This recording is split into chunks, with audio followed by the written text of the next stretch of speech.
আসসালামু আলাইকুম। শীত মানেই মুরগির জন্য একটা ঝড় তুফান বয়ে যায়। আপনারা যারা মুরগির খামার করেন অবশ্যই কম বেশি জানেন, এবং যারা নতুন খামারি তাদের জন্য আমার এই গুরুত্বপূর্ণ কিছু কথা। এখানে দেখতে পাচ্ছেন আমার ফার্মি মুরগি।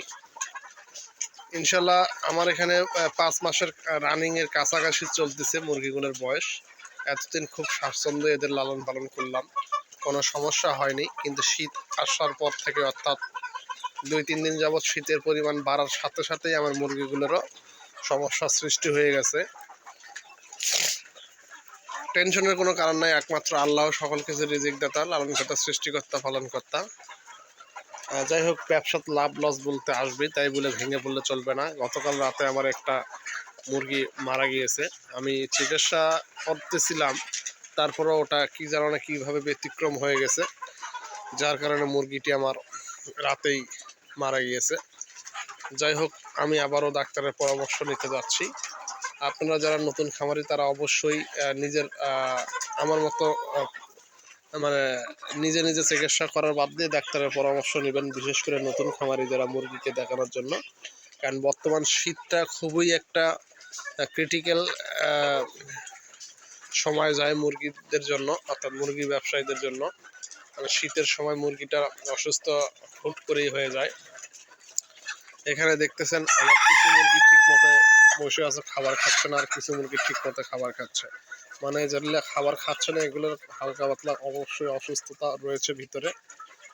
যাই হোক, সকলকে আমি গুরুত্বপূর্ণ আরও কিছু তথ্য দিতে চাই। তার আগে আরেকটা বিষয় হচ্ছে, শীতকালে আপনার খামারকে অবশ্যই কোনো প্রকারে যেন বাতাস প্রবেশ করতে না পারে, সেই বিষয়টা অবশ্যই মাথায় লক্ষ্য রাখবেন। কারণ এখন যে আবহাওয়াটা পড়েছে, এই আবহাওয়াটা একদম শীতের বরফ আবহাওয়ার মতো।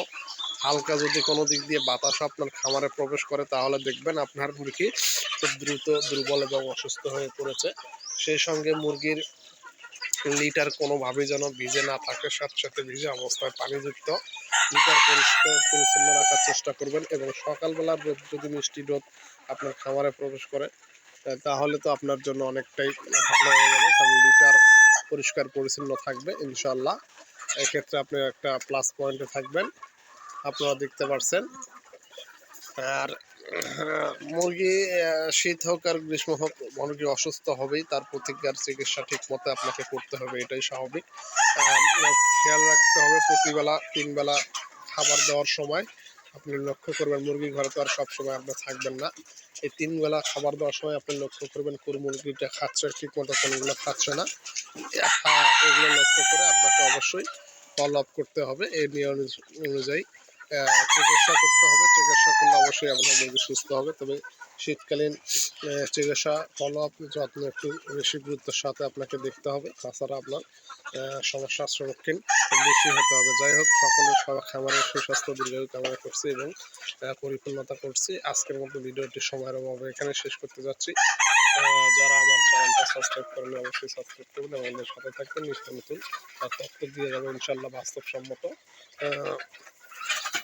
সকলের দেওয়া ভালোবাসা আমার খামারটা অনেকক্ষণ এগিয়ে যাচ্ছে। সেই সঙ্গে যারা বাচ্চা সামনে আমি উৎপাদন করতে যাচ্ছি, বাচ্চা যদি কারো লাগে অবশ্যই আমার সাথে যোগাযোগ রাখবেন কমেন্ট বক্সে।